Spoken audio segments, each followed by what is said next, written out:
Ladies and gentlemen, I was wrong. I know, it doesn't happen often, but I was wrong about Black Widow. She is one of the strongest characters in the Battle Matrix mode in Marvel Rivals. She's nuts. I had a comp I was using yesterday with Black Widow, and it was popping off, and I want to share it with all of you lovely people today. So we're gonna go over it, we're gonna discuss the comp, why it works, how to manage it, how to manage your money, what cards to get, all that kind of stuff, all right? But before we get started, if you're new here, hi, my name's Chris. I also go by Bootman, and I'm making a ton of Marvel Rivals Battle Matrix mode videos, so make sure you subscribe and ring that notification bell because not only do I make good content, but it's also my birthday month, and we are so close to 13,000 subscribers. Right now, we're only like 20-something away, so it would be a great birthday gift from you to me, and it doesn't cost you a penny if you hit that subscribe button. Help me get to 13K, all right?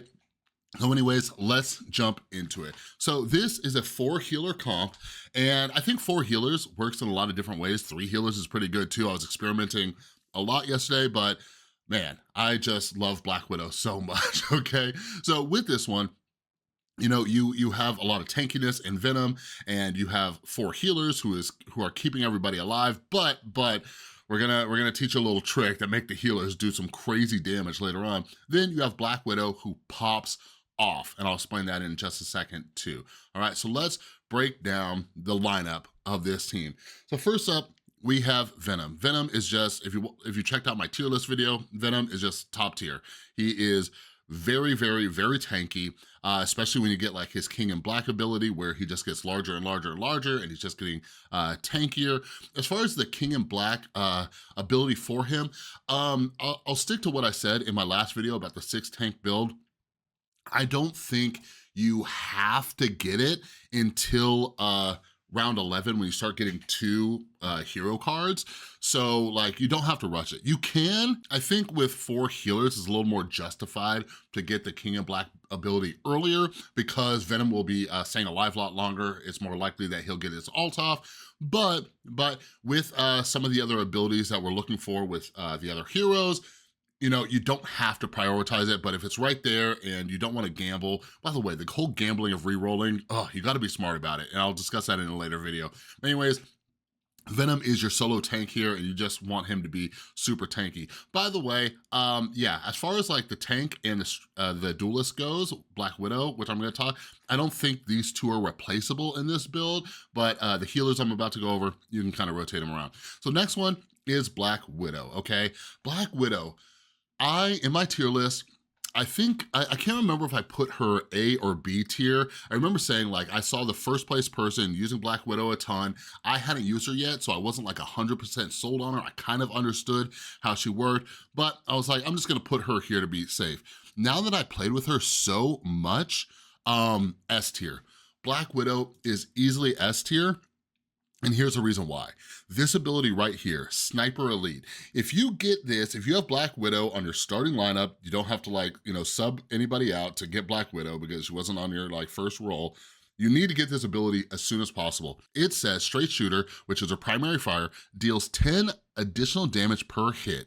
Each final hit permanently increases this damage by 5 up to 260.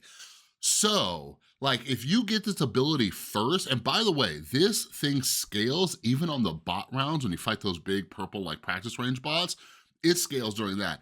And if you get this first, she starts scaling very quick early in the rounds, and then she just snowballs. She does so much damage. It is like unreal. She will kill people through support ults. One of my favorite things too is when like a Jeff will spit out like their team, and then she just starts sniping people and picking them off in the air. She does so much damage. So if you get this early on, now I will say this, like if you get this ability late, it's kind of too late. And like, I think that's one of the downsides of this build. There were some times when I did not get this ability until that round 11 or whatever, and this build was just so much weaker. Like, you either need to get it, like you have to get in like your first or second one for this build to really work.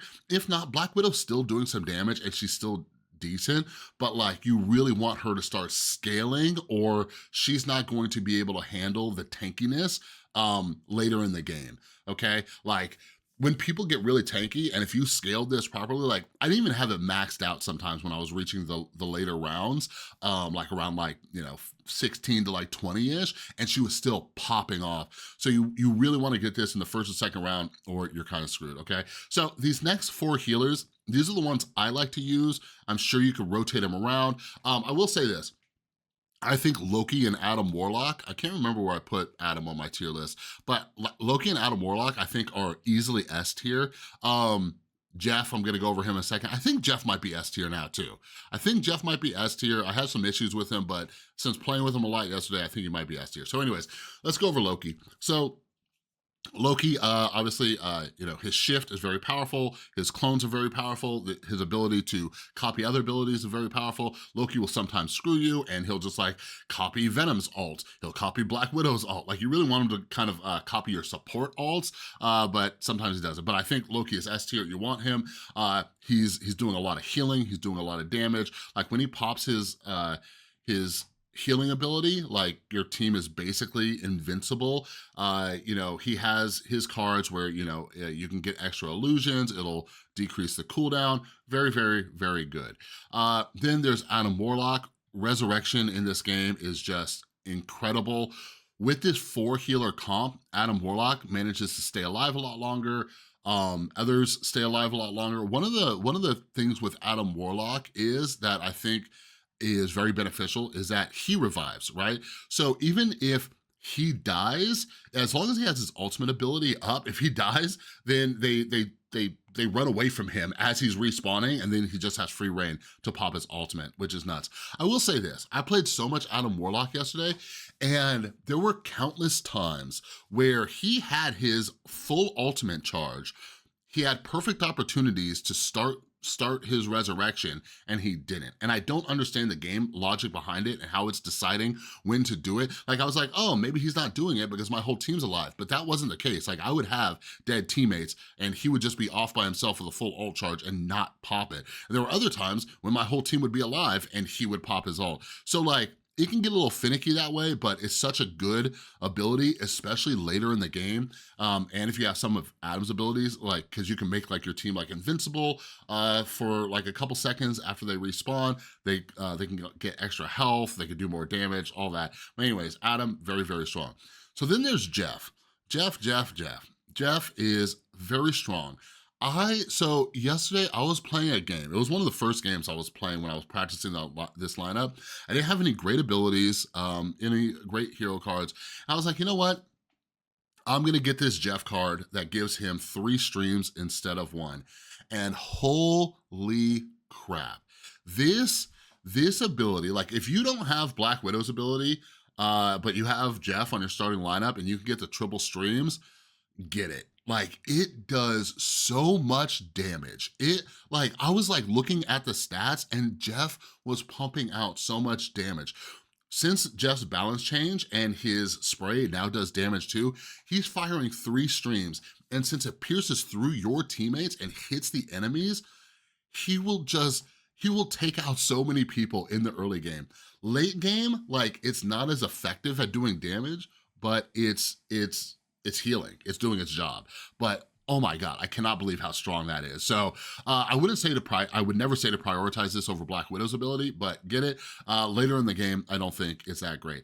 Jeff's other ability where he gives you a random card, like every time he swallows 3 enemies, he gives you a random card. That's pretty useful, but if I can get the triple stream like early on, go for it. Like, as far as like prioritizing it though, like it really depends because I think, getting King and Black early with this comp, Black Widow's damage amp is great and the triple stream is awesome. So like, it's your choice how you wanna do this. Then there's Invisible Woman. Invisible Woman, she's probably the most replaceable, but like when I get into some of the cards that you wanna get in a little bit here, you'll understand why Invisible Woman is so strong. But like, Invisible Woman, after we figured out figured out how crazy this one card is for her, like she's great in a lot of lineups. if you're doing like a multiple healer comp. Like she's just very, very good. Her ultimate ability obviously heals a lot. Her regular abilities, I haven't prioritized them too much in this lineup. Like she has one that makes her like little orb a little bit wider, and I think it does more damage, something like that. And then the other one makes her shield a lot bigger, and it has more health. But yeah, I'll circle back to Invisible Woman in a minute. So as far as the layout, so the layout I was doing, it's if you ever seen the Omen, this layout will look familiar. It's like an upside down cross, but yeah, this is one that my buddy Joe was running, and like at first when I was doing this lineup, I was experimenting things and nothing was working. I was like, fine, I'm gonna try this upside down cross, and it worked. So basically, you have Venom in the front, you have Black Widow all the way in the back. All right, the three that are lining up horizontally I don't know, it's not a huge deal. I don't think it matters too much. I did notice when I put Invisible Woman in the middle, she tended to heal Venom a lot more, and he was surviving a little bit better, so maybe Invisible Woman's, good for that spot. And then Loki in the front, just because he immediately pops his shift, so he can kind of like hit everybody with it. So that's kind of what I was running a lot. But if I was running against comps that want you grouped up, so for example, if the other team has like a Iron Man, there was a ton of Iron Man yesterday, if they have an Iron Man, or if they have like a Wolverine, any team comp that wants you to be in a big group, I would just start spreading them out. I would just spread everybody out all over the place, and I would typically get a win, but when they were grouped up, it was not great for me. So feel free to play around with this, switch this up. This is just what worked best for me, okay? So how to manage your money. I've been a huge fan of saving your money, but like I'm kind of adjusting it a little bit. So this comp, because one of the reasons you wanna save your money, like when I went over the 6 tank build, is when you save your money, you're on a loss streak, you're getting the loss streak bonus.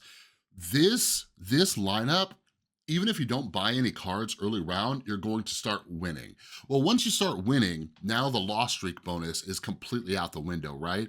So what I would do is I would try to wait 2 to 3 rounds, saving money, so I'm getting the extra interest, but then I'm starting to buy purple cards, okay? So if I get like 2 or 3 wins in a row, sometimes even 2 wins, I'll just start to dabble in the purple cards, trying to collect as much interest as possible while giving my team enough of a buff to keep winning, because once you start going back and forth, like win-loss, win-loss, win-loss, now you're not getting the win streak or the loss streak. So if I'm winning, I'm going for that win streak while also being very conscious about my money. Again, make sure you subscribe. I'm gonna make a video. It's gonna dive a little bit more into money management, okay? But yeah, so yeah, by 2 or 3, start buying, and you wanna get as much as interest as possible. But once you start getting to like the next round where you get an ability card, like go crazy. I try to keep about 50 just stashed away,